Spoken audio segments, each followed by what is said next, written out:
In a time when girls had no role, not in politics, not in wars, our heroine, Lu Yang, was raised to impersonate her brother and fight in his place. Why? Simply because her family was terrified of the shame of not having a male heir. And after she proved herself on the battlefield, they stole everything she'd worked so hard for, and then they tried to get rid of her for good. So now, the real question is, how will she get her revenge? This series is honestly considered one of the most beautiful historical dramas out there, and so many of us have been waiting for it to finally drop. So let's just dive right in and see what this story is all about. But before we get started, you already know the drill. Make sure to like this video and subscribe to the channel so you don't miss any of the new content. Okay, let's begin. Our story opens with our heroine, Lu Yang, thrown into the water, left to drown. And as she's sinking, she's thinking about her life, about how she lived her entire life until now only as a substitute for her brother.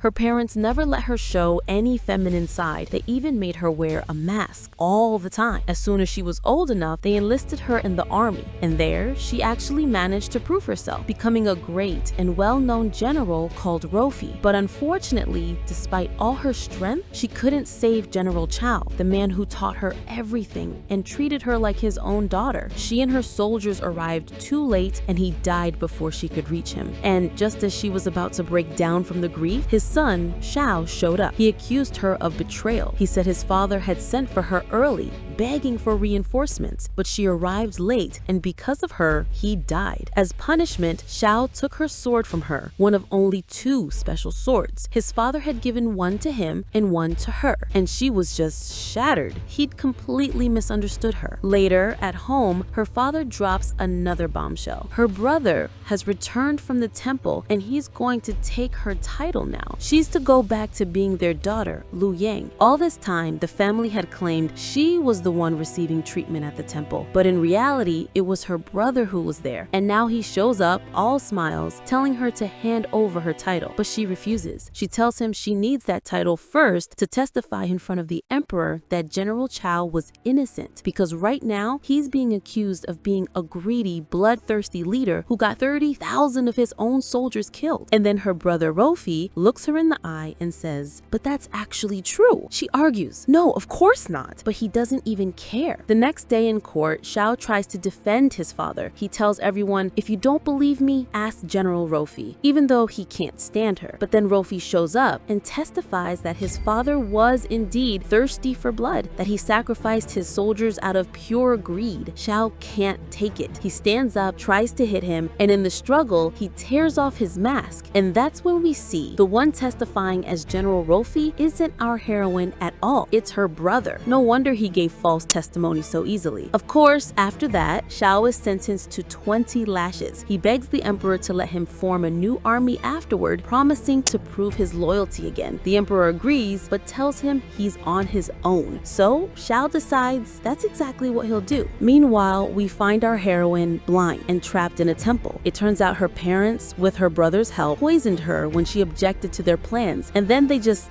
dumped her there. She can't believe it. After everything she did for them, they abandoned her just like that. Weak and ill, she's still trying to find a way to escape. She almost manages it, but gets confused and is about to fall when Xiao suddenly catches her. He's visiting the temple too. Of course, he thinks she's trying to kill herself, so he gives her this whole speech about loving life no matter how bitter it gets. He even gives her something to eat that's bitter at first but turns sweet, saying life is just like that. She's deeply moved, and he walks away having no idea that she's Rofi. He never even saw her face. The next day, she finally escapes, but then she hears a sound behind her. It's her brother's assistant. He's come to finish the job. She tries to defend herself, but he overpowers her, stabs her, and throws her off the mountain into the water. He tells her, "Your existence causes problems for your family. It's better if you just die, honestly." So there she is, back in the water, thinking about the shape of her life, which is exactly where we started. But here's the twist. She wakes up, and we learn that an old trainer trainer of hers from the past found out what happened. He'd been watching her at the temple, so he was able to save her and cure her from the poison. She was only blind because of the toxin, and its effects had basically worn off. The first thing she asked is what happened in court. Since she was blind and isolated, she knew nothing. Her trainer tells her that her deceitful brother impersonated her, testified falsely, and is now living the high life. And at that point, she makes a vow. She goes back to training, promising herself that from now on, she will only be Lu Yang. No connection to her family, no part of their personal glory. To rebuild herself, she decides to join the army, specifically Xiao's new troops. He'd relied on himself, just like the emperor said, and managed to build a small force, taking in new people to train. Our heroine applies under a different name in disguise. Everything seems fine until she finds out there is a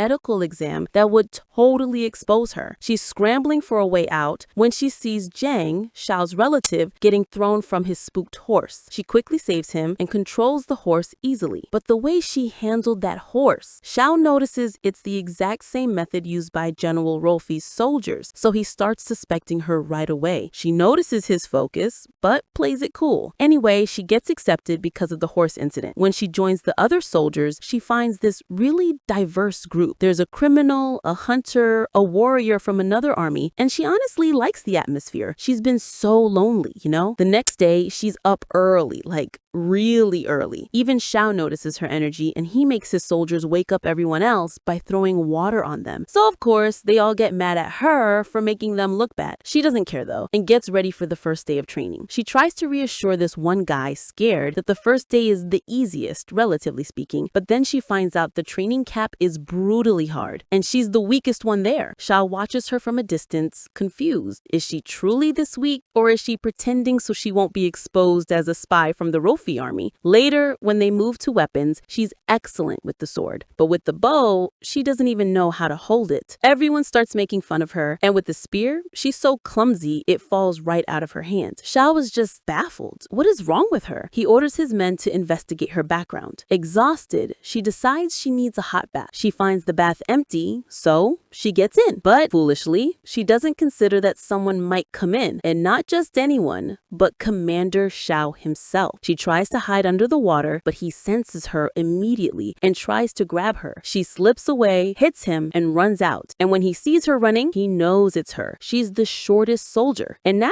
he's very intrigued. The next day, he finds her run him around again, so he tells his assistant to spread a rumor that they'll soon choose a new soldier to join his close guard, an elite group of highly talented individuals who are always with him. As soon as she hears it, she knows it's a trap set by him to see if she's trying to get close, but she says it doesn't matter. A trap is a trap. What's important is that if I get close, I can protect him. So she starts asking his assistant for details, which just makes him more sure she's a spy from the Rolfi army. Later, her colleagues provoke her, so she challenges them. She'll beat them in archery next time. Another guy tries to calm her down, so she tells him, I'll beat you in spear fighting too. He thinks she's gone crazy. When Xiao and his assistants hear about these challenges, they mock them, saying her place isn't in the army. But then Xiao allows the challenges because honestly, he wants to see her limits. He sees her training hard every night after that. Once he passes by her and she asks him, what do you think? Train me. He challenges her if she can withstand 10 strikes from him without leaving a circle, he'll abrade. He draws a very large circle for her and she withstands 9. On the last strike, she's about to fall outside, but she quickly grabs him, pulls him close, and wins. He tells her to get up and agrees to train her at a set time. And from then on, every day at that hour, he trains her. One day, she learns all the moves he taught her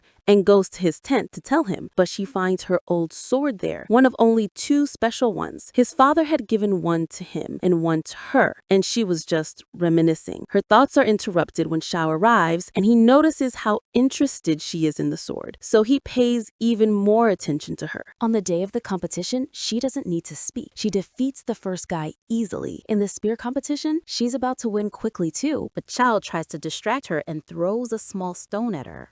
She doesn't even bother to avoid it. It hits her, but she still wins. When they come to congratulate her, she tells him, "Take your stone back." So he knows she's clever, that she realized it was from him and decided not to avoid it on purpose. All these moves show she's an experienced soldier, not just some trainee. They hold a celebration for her win. The only one who bet on her was Drang. She thanks him, but he says he wasn't the only one. Someone else bet on her anonymously. By chance, while she's with Zhao, she finds out he was the one who bet on her. She's honestly happy. He's embarrassed. The next day, since she won, he forms teams and makes her the leader of one. He orders them to move to the mountain. There, her colleague Wang, who doesn't respect her, goes off alone. Quickly, another colleague returns to say Wang's been bitten by a wolf. Without thinking, she runs to save him and tells the others to inform Zhao. She lets Wang ride the horse back to the army while she stays to fight the wolves. A whole pack of them. And can you imagine? She handles them easily. She kills the last one and falls with it into a pit. Meanwhile, the first colleague who ran away returns and lies, saying she fled and convinced the others to escape. He was too ashamed to say he ran as soon as he heard about the bite. The fool thinks they all died trying to save Wang, but then they return safely and tell the truth, so they imprison the liar. Unfortunately, there aren't enough horses to go rescue her, so Zhao decides to go alone. He finds her down in the pit, totally chill and cold. He asks if she's comfortable. She sees him leaving and says, "No, take me with you and be quick." So he takes her. He's surprised by her strength and what she did. She's surprised he brought only one horse and expects her to run behind him the whole way. She insists on taking the wolf to eat the meat and make a jacket from its skin. He says, "Easy, get down and put it in your place." She does and says, "What's wrong? We eat wolves normally. You don't say no to that." From exhaustion, she rests her head on his shoulder for a while, and the moment her body touches his, he realizes she's a girl, and he's shocked. What is she doing in the army? Is she really a spy? He brings her back and she sleeps the whole way. When they arrive, he orders her wounds treated. She wakes up and learns he ordered the execution of the colleague who fled first. Zhang thinks it's a harsh judgment, but she immediately defends Zhao, saying it was the right decision. In a real war, that boy would abandon his comrades. Zhao hears this and is honestly pleased. Because of that, he gives her a special medicinal ointment and leaves. Zhang tells her she's lucky. That ointment is very special, and Zhao has never given it to anyone before except one person. He doesn't say who, but she realizes he's talking about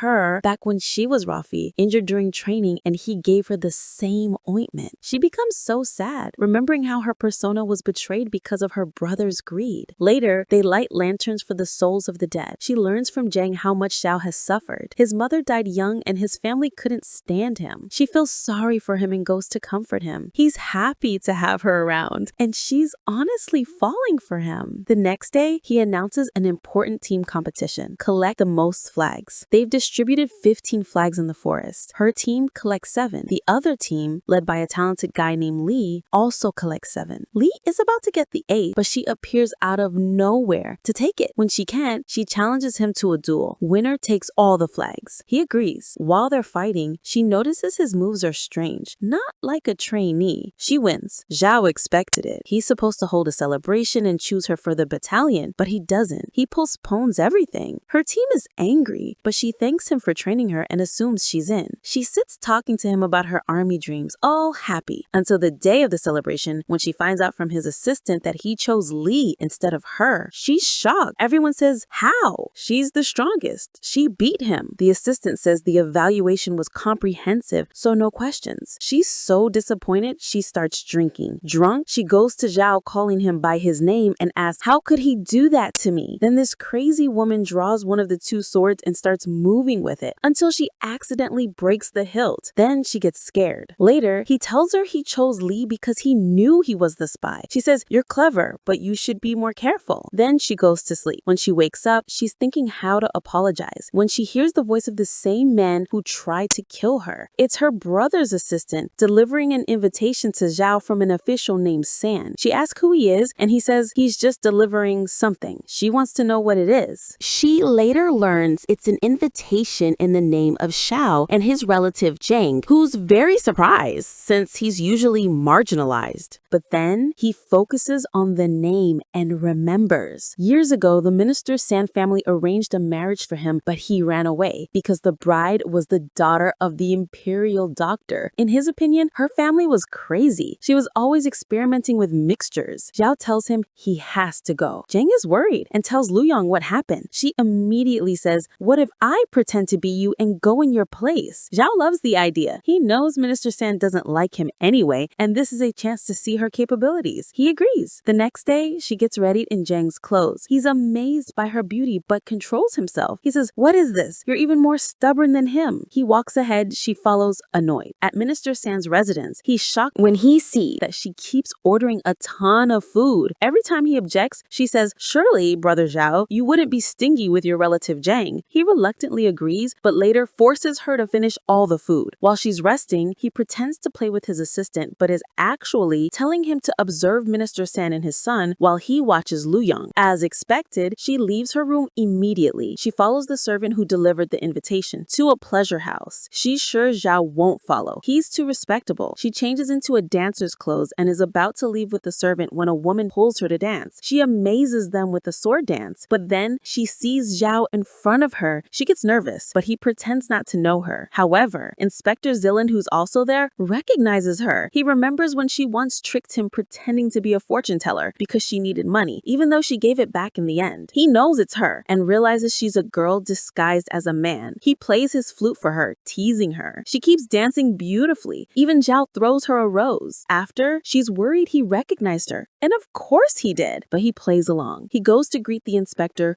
who's also visiting Minister San. She changes back and leaves hiding her face. But of course, Zhao notices, and so does the inspector. As she's leaving, she sees men trying to kidnap a girl. She saves her and takes her to an inn. The girl says they wanted to kidnap her for San's son, who desires her. While she's reassuring her, the men show up with San's son. She quickly makes the girl pretend to be her maid, but when they enter, he senses her nervousness, especially when she says her name is Zhang. The girl is shocked, so he has them arrested. Our girl shouts, "Her relative is Commander Zhang." They don't believe her, but then Zhao himself arrives. The guards don't believe him either. They think he's supposed to arrive tomorrow. They're about to attack when he throws one to the ground. Her father comes to defend him, and just as he's about to insult Zhao, they recognize him. He falls to his knees begging for forgiveness for himself and his son, and our over-the-top girl doesn't believe it. She attacks him along with the other girl. They later find out the other girl is the Imperial doctor's daughter, Qin. Luyang realizes this is Zhang's fiancé. That's why she was shocked when she said she was Zhang. But Chen promises not to tell anyone Luyang isn't Zhang. She brings him sweets he supposedly likes, but he says he won't eat them, that he doesn't even like them. She's about to say, "But you always had them with you before." But she stays silent. She remembers, back when she was Rafi, she saw these sweets with him often and was surprised, but she didn't dwell on it. Later, she goes with Zhao to San's house and is shocked to find the inspector there. She prays he won't recognize her as the one who tricked him and reveals she's not Zhang. She doesn't know he also knows her secret, that she's a girl. He doesn't acknowledge any of it. Instead, he attends San's dinner party with them. During dinner, Luyang notices the drink is poisoned. She quickly knocks her cup into Zhao, spilling it, and they discover it's poisoned. Luyang pretends to be scared and screams. Then, the dancers try to attack Zhao. Luyang helps subtly from the sidelines. The inspector is amazed by her abilities. After the fight, Luyang notices a hand signal from her brother's servant to a maid, pointing at Xiao. She quickly protects him, and when the maid throws something at Xiao, she jumps in front of it. Xiao kills the maid and tries to make the others confess, but all the girls kill themselves. When our heroine returns, she tells him she can't see anything. Xiao can't let it slide, and when San says he'll investigate and apologize to him, Xiao says he'll stay at his house and investigate with him, suggesting San might be lenient. Xiao feels sorry for her because she lost her sight because of him, so he cares for her. When he leaves her alone, we see that she goes blind again momentarily only, and her sight returns thanks to her medicine. The poison hadn't weakened her, it made her stronger, but she decides to keep pretending to be blind so no one is wary of her, and they may make mistakes in front of her. At the same time, we see her brother's servant with the inspector and minister's son. The inspector mocks them for their failure. We learn that Inspector Zilan works for Chancellor Jin, a high-ranking official who dislikes Xiao. Jin sent Zilan to retrieve a bribery ledger they shared, intending for Xiao to take it to the first official. Meanwhile, her brother's servant was sent by her brother to eliminate Xiao, after which he'd marry one of Chancellor Zhen's daughters. It's a big conspiracy, but our hero is clever. He notices Lu Yang hasn't acted deliberately, even though she's pretending to be blind very well. He takes her for a walk and then suddenly leaves her and enters San's sunroom to search it. He finds a hidden safe, probably with the bribery ledger that's preventing San from sending food and money on time. He doesn't have time to do anything because San's son returns, and he'd have been caught if not for Lu Yang, who causes a commotion outside. The San's son tries to hit her since she's alone, but the Inspector Zilan intervenes to protect her. He takes her for a walk and returns her to her room. They're about to talk when the servant comes and says San wants him. When he leaves, the servant returns to check if she can see. Now, you might ask, how doesn't he know she's the Lu Yang he killed then? Well, if you remember, she had something covering her head and face then, so he never saw her face, but he's suspicious, so he keeps testing her. When he's reassured she's blind, he replaces her medicine with poison. As soon as he leaves, she knows he's still watching, so she goes out for a walk, bumps into Xiao on purpose, and tells him someone replaced her medicine with poison. She quickly makes him fall into the water with her so the poison washes away, escaping the trap easily. But the servant and San think such a coincidence is impossible, so they decide to get rid of Chang quickly, then deal with Xiao. That night, they discuss the plan, and Lu Yang, hidden above, hears them, but she makes a sound and they discover her. She tries to escape and runs into another hidden figure. They struggle, but then she realizes it's Xiao and he realizes it's her. They let each other go, but she has nowhere to hide except his room. She enters and finds him bathing, so she pretends to be blind. He says, "I'll call for someone to help you get dressed," so she quickly leaves. She finds servants knocking, and to avoid being caught, she jumps into the water with him. They don't find her in the room, so they leave. She thanks him, but he doesn't give her a chance and kicks her out. He goes back to thinking about what he heard. He also heard their plan, and now he doesn't understand who she's with. If she's a spy for Rofi, then why does her brother's servant want to eliminate her? Later, she goes to the servant again, and this time she shows her face. They go to a secluded place. He says, "This is a beautiful place to kill you here." But without thinking, she overpowers him, ties him up, and tells him she's the ghost of the one he killed before. So he knows she's Lu Yang. With one move, she ends his life. Xiao sees and hears everything, so he asks her who she is. She says, "I am Yan, your soldier, commander." He says, "And what are you doing in the army? You're a girl." She's shocked and says, "What's wrong with that? What's with this discrimination and masculinity, buddy?" He says, "What did you mean when you said you were the ghost of the one he killed before?" So she makes up a story, saying she meant he tried to kill her many times and she killed him in the end. He asks, "Why did you kill him?" She says, "He was threatening your safety, commander, so naturally I finished him off." Of course, he doesn't believe any of that, but he has a kind heart. So he tells her to come with him and gives her an ointment for the wound the servant made on her back. Since he knows the truth now, she doesn't hide her body and tells him to help her. He's embarrassed and says, "I can't, my girl." She says, "It's fine. You're a trustworthy man." So he goes, happy to apply the ointment for her. But guys, her body was like that even though she was supposed to be General Rofi, who fought a lot. So her body should be full of marks and such. But realism cries in the corner, okay? After he finishes, he tells her he'll discharge her from the army. She says, "Then I'll start a rumor that you're involved with me." He says, "No one will believe that, of course." She says, "Yes, they will when I tell you about the location of the mole on your stomach," which she saw when she hid in the water with him. He's thoroughly embarrassed and is about to scold her when his assistant arrives, terrified, interrupting them. He says when he went to bury the servant's body, he saw something terrifying. They better see for themselves. They go and find 12 girls buried there after being assaulted. She's horrified and tells him San is a degenerate who kidnapped girls, assaulted them, killed them, and threw them there, not even burying them. And the crazy guy made 12 clay statues in their likeness, believing it would trap their souls. He was a savage. She tells Xiao he must be punished. Xiao says the most important thing now is the food and money for the army. She's shocked and says she'll handle it herself from now on. But later, she sees his assistant gathering information about the missing girls in the market. So she knows he's investigating, despite what he said. Later, when she meets with Sun and the others, she announces her sight has returned now that the servant is dealt with. During the meeting, she pressures Sun to meet with the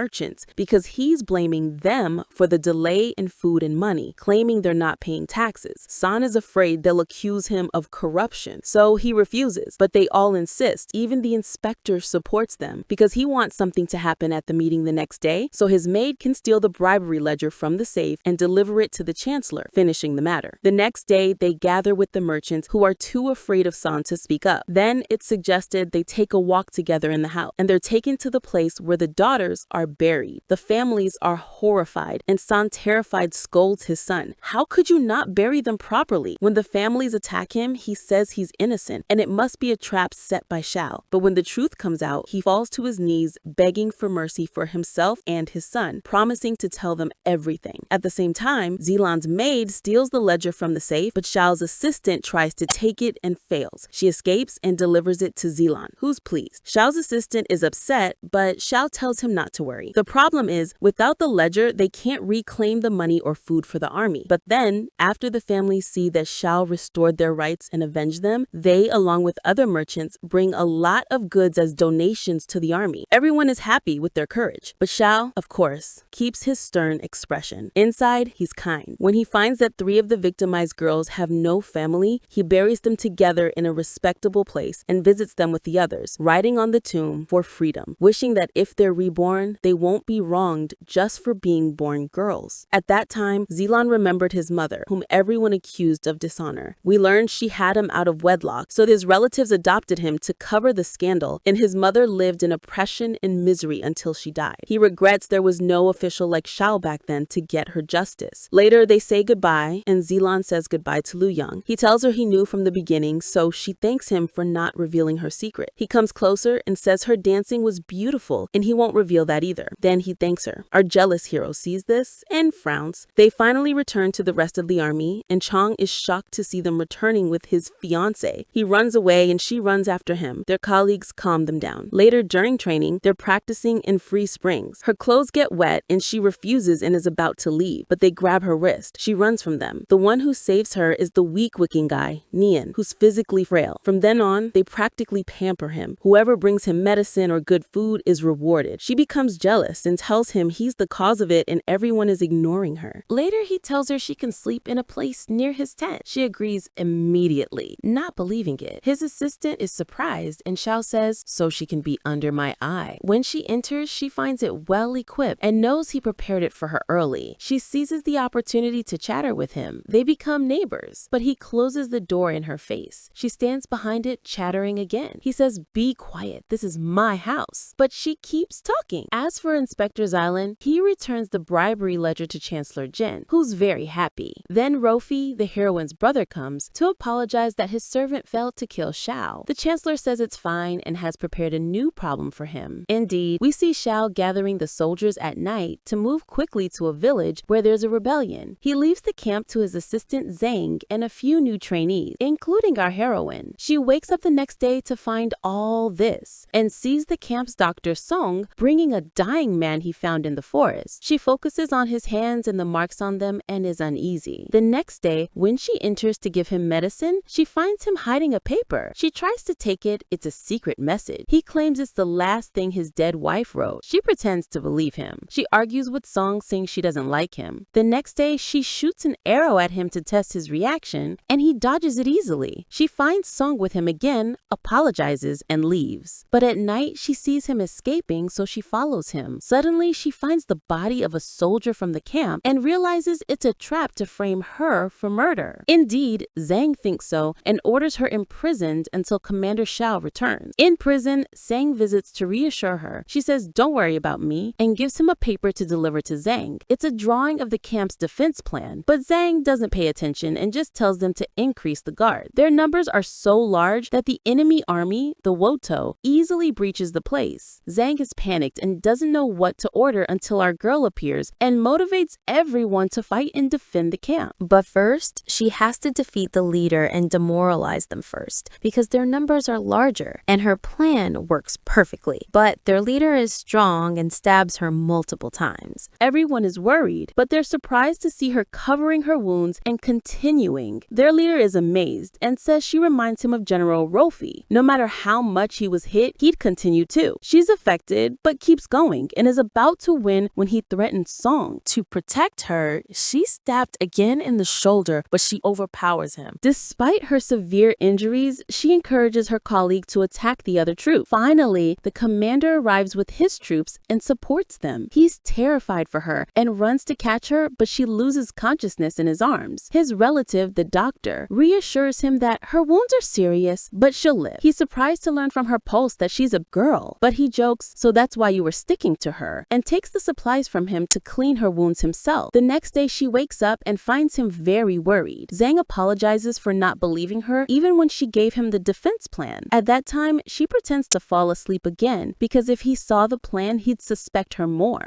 Indeed, Xiao asks her how she knew how to make such a plan. She says, "It's part of the training you gave us, Commander. It's excellent in this camp, and it allowed me to recognize the plan quickly." He says, "So any outsider I bring would be able to draw like you?" So the topic is dropped. Later, they found out the person who helped the stranger was also a spy, so they imprison and interrogate him. He tells Xiao he hates him because in the past, due to his selfish decisions, all of the people of his village died. He still doesn't consider himself innocent, but later he proves his good nature by letting him take his brother and leave. The man says he forgives him, but the other people who died because of him surely haven't, and he leaves. She's curious about the story of the village and what changed. He tells her that long ago his army was small and a much larger army attacked. He killed many and it was raining. He ordered his soldiers to break the dam, which would flood that army on the road. But he didn't account for the rain intensifying, and because of his order, not only that army died, but the water continued in the entire village with all its women died. Since then, he's carried that burden. She sees him upset and hugs him, telling him in her worst days, she had no one to do that for her, so she'll do it for him and comfort him. Then she faints again, and they learn from Zhang it's due to the cold weather exhausting her. She tells them not to worry, and the important thing is to decode the secret message Li gave them. The two look at the paper and ask for ginger water. He's surprised, but lets her use the water on the paper to see what's written. When they find out, they ignore that and ask her where she learned the ginger water trick, because the only one who knew it was his father. She can't tell him, so she says, "I read it in a book." Then he becomes interested in what was written. It's a secret message from a traitor who was in his army long ago, hated his father, and faked his death to continue his revenge and kill his son, Xiao. He was surprised why the Chancellor was looking for him and wanted him eliminated. He suspected something between them, so he wanted to know. Then we see Luong asking Inspector Xylan news of her brother, saying General Rofi is her role model. He believes her and tells her about his condition. She learns he finally removed the mask, and everyone was amazed by his beauty. Despite his success, he's always sad, constantly visiting his sister's grave. She secretly mocks his kindness, which makes her drink more, and remember her bad upbringing because of her brother's illness. Her father always mocked her, like when she sang to her mother on her birthday and brought her a rose. He yelled at her saying she was supposed to be a boy, so cut out the pampering, and made her listen to books from men. When she made a mistake, he belittled her. This made her act foolishly, and she started talking about how strong she'd be in the future. At that time, she bumped into Xiao, who carried her away, very jealous of the inspector. He took her to the room, and then Zhang came. He said, "So, you're jealous," and was about to yell when she called him daddy and started listening to him read the books. The two were surprised. Zhang asked her if she loved Xiao. Xiao was embarrassed and told him to get out, leaving her to sleep. When she woke up, she didn't remember anything. Zhang, of course, reminded her. She went to the commander, terrified to apologize, and before he forgave her, the inspector came and invited her to watch the moon from the mountain. She agreed normally, and Xiao was very jealous. From his round eyes, the inspector knew the traitor they were looking for was in Jiang City, so he decided to go. To delay Xiao, he told him he knew Luong would not accept her as a soldier. Xiao did not believe him and went to the mountain where they sat watching the moon. The next day, Xiao learned the information and decided to go, even though it was a risk. He decided to go as the nephew of a high-ranking official there, the right hand of the princess ruling the city, and the stubborn one decided to take her with him as his wife. He made conditions. She had to learn feminine things to amaze people. She kept learning and failed miserably. He felt he was being subjected to artistic foolishness, but in the end, he taught her himself. Later, Sang came to check on her and accidentally found out from her pulse that she was a girl. They expected her to be upset, but instead they became close friends. Sang was a good person. She was sad she hadn't told her, but it didn't matter, and her feelings remained brotherly love. He prepared her to go to the city with him, and our girl fully embraced the role of his wife, pampering and acting spoiled. When they arrived at the house of his supposed uncle, she kept calling him my husband,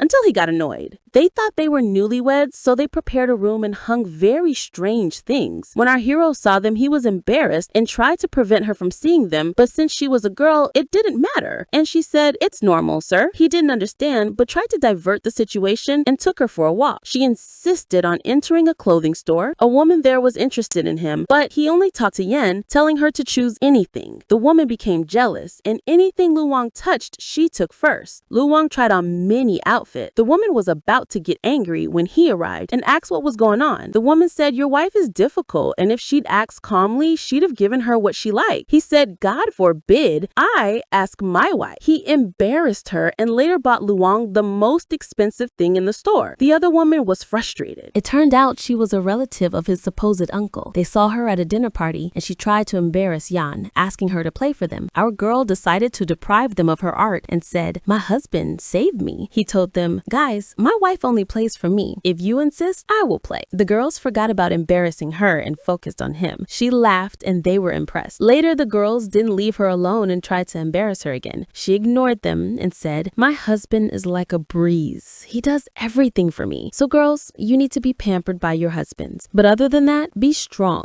and stop this Barbie act." He heard all this and liked her words until she acted foolish, so he entered and stopped her, taking her for a walk. He brought her food because he noticed she hadn't eaten. She was about to eat when his assistant informed them the traitor had appeared in the market. She told him to go ahead. She'd finish eating. Indeed, the traitor is about to be caught but escapes at the last moment. The next day, they were busy with the village celebrations for the water god. Men were jumping to grab a hanging item to make their wives happy, but none succeeded. They all fell into the water. Our ninja hero, of course, effortlessly got her the highest prize, and she was very happy. Then in the market, she liked a doll. He told the man to make one in her likeness. She was happy again. At night, they found a competition for couples to cross the bridge together. They said, "This game is for us," and they participated and won. Afterward, they sat watching the stars, sleeping in a boat. They fell asleep from exhaustion. When she woke up, she was scared, but he reminded her they were married here, so it was normal. She let it go and took him to eat. They noticed someone from the Wodo troops was there, very aggressive troops with a purpose. They found many others with him and started to worry, especially when a few tried to kidnap a little girl. Her trainer suddenly appeared and saved her. They learned she was the princess's daughter. They thanked him and let her go with him since they knew each other. He trained her before. She went with him to his house where she heard him playing music. The little girl said her mother, the princess, also played that song. She started to put things together. Later, someone came to take the little princess, and the trainer refused to meet her mother to be thanked, which made her girl more suspicious, but she focused on meeting the princess. She went with Xiao and the supposed uncle. The man there welcomed him warmly and recited poetry, saying how much he resembled his deceased brother. The princess told him he was a liar because his aunt was never known for such handsomeness, and she knew this was Commander Xiao. The man was shocked. Xiao quickly defended himself, saying he had impersonated someone and that he had information about a major traitor hiding here. She asked him to investigate. He found that many Wuto members knew how to enter the village, so they reassured her they could control the situation and arrest them. He left alone, and she decided to host them in the palace, along with the inspector, who also came. At night, our heroine heard the princess playing the same song as the trainer, so she asked if she knew him. The princess was shocked and told her long ago when her family's men tried to kidnap her while she was escaping an arranged marriage, he saved her. She proposed to live with him. At first, he didn't agree, but later he loved her too. Everything was fine until he found soldiers looking for the princess and learned it was her. He wasn't angry and promised not to abandon her. He'd just go to his sect and come back immediately, and they'd go to her father and get married. But the sect didn't let him down, and since then she saw him as a coward who abandoned her. Lu Wang tried to defend him, but for the princess, the time had passed. The next day, she tried to talk to the trainer, but he always changed the subject. She met the inspector, who gave her a gift to wear. She returned it and made him sweet. They returned to the palace, and our hero saw them immediately. He saw the gift on her clothes, and the other provoked him, saying the sweets were a gift from her. He said, "What's the meaning of this? You gave me a box of sweets before." more. The other provoked him again, saying, "But there's a difference. She made these with her own hands." To end it, she said, "If you like sweets so much, I'll bring you a lot." But they fell silent when his assistant interrupted, informing the Wodo tribe had set fires in multiple places. They ran to the princess to offer to take charge of her defense. After all that happened, she told Shao she would appoint him commander of all her forces, about 20,000 soldiers, a small number. She tried to evacuate her daughter, but the little princess said she couldn't leave her mother or her country. They were happy with her. The issue was the troops were refusing orders and very independent. When they found out she was a girl, she challenged one of them. Shao said, "This girl is worth 10 of you." Indeed, 10 of them attacked her at once. The dust settled and everyone watched. She won and told them, "Didn't I tell you girls can do anything?" Indeed, the girls decided to support the war too. The princess began evacuating citizens to a safer place. The inspector helped. Suddenly, he found a place about to collapse on him, and since he was terrified of fire, he couldn't move. But our girl saved him. He was amazed, and she asked if he was afraid of fire. We see a flashback of him as a child being bullied because of his mother's story. They were about to burn him if his mother hadn't saved him. Luang later told him she had a suit that could protect him from fire and would send for it. The princess heard the trainer's music from her palace and knew he was waiting outside, but she refused to go out, feeling he had delayed too long. We learned that his sect, when they learned of his relationship with the princess, refused, saying it was impossible for her to rule without marrying a strong man for political reasons. When he objected, saying he'd support her, they shocked him, imprisoned him, and later informed him she'd married. She returned to her family after losing hope, and they married her off immediately. She felt wrong that he returned now, but didn't go out to see him. The war began, and the war forces attacked from the outside. Everyone prepared. They devised a plan to kill their leader. Since he hated Shao, Shao would make him chase him and finish him off. She said she'd do it, pretending to be the princess, as he would chase her more. Indeed, Shao went out first to fight, and she pretended to be the princess and fled. The man fell into the trap and chased her with his troop, who were easily eliminated. She finished him off, but before he died, he stabbed her in the water. She fell and drowned again, remembering her family's cruelty. She was about to die when our hero saved her. When she woke up, she asked if they had won. She heard everyone celebrating and was happy. When she returned to the palace, she couldn't rejoice because she learned her trainer had died while defending the city alone from a secret Wodo force. They found him holding 2 bracelets. When the princess saw them, she broke down. They'd bought them together long ago, and she was the one who told him about that secret place years ago. He'd stood there to prevent anyone from entering the village. She grieved deeply. At his grave, she says she forgave him, knowing he must have had circumstances, and regretted not talking to him when he played for her. She encouraged Luang to hold on to what she loved and not make her mistake. At that time, she went to Shao and found he'd brought her something to eat, trying to comfort her. Then he became preoccupied with the traitor he had captured who'd lost consciousness. When the inspector heard, he visited him. Shao was surprised by his interest and watched from a hidden place. The traitor told the inspector he hated Chancellor Jin because his son died because of them. Long ago, Shao was supposed to go to a specific war, but didn't, and his son who went in his place died with all his soldiers. Shao told him he and his father didn't sacrifice his son. He was the one who suggested going ahead, and he was fighting, not playing. The traitor was affected, but he said, "You're lying." So he showed him a petition signed by his son and the soldiers. At that point, he cried, realizing he'd been living a delusion and his son died with honor. He apologized. When they asked what happened in his father's last battle, the traitor told him to beware of General Rofi because he agreed to delay reinforcements so his father would die. Our girl didn't understand. She was Rofi then and hadn't agreed to anything, so she asked, who was Rofi? Later, he told them a high-ranking official had collaborated, so they understood it was likely Chancellor Jin. She sat alone thinking and understood her brother had been using her identity for misdeeds, and she hadn't realized it. She felt deep regret. Later, they went to meet with the princess. The inspector went with them. Afterwards, Shao met her alone and asked her to inform the city's people not to let anyone know she was a girl because she'd returned to his army, and that would cause unrest. She promised to keep her secret. Later, he went out to look for her and didn't find her. She was saying goodbye to the inspector, warning him about working with Chancellor Jin because he was dangerous. The inspector said he didn't believe the chancellor would harm anyone and that he was a liar. He knew and was sure he could do it. Then he proposed to her, asking if he could draw a new path for her. She said she didn't need anyone to draw anything for her. She needed someone to walk the path with her. He asked if that person would be him or Shao, but before she replied to him, Shao arrived and cut them off, jealous. In the midst of this, his assistant entered, covered in blood, informing them the traitor had been killed. They went and found him dead, with the guards blaming Wuto soldiers. But Shao suspected the inspector that he was kill him on the chancellor's orders. The inspector said, "How?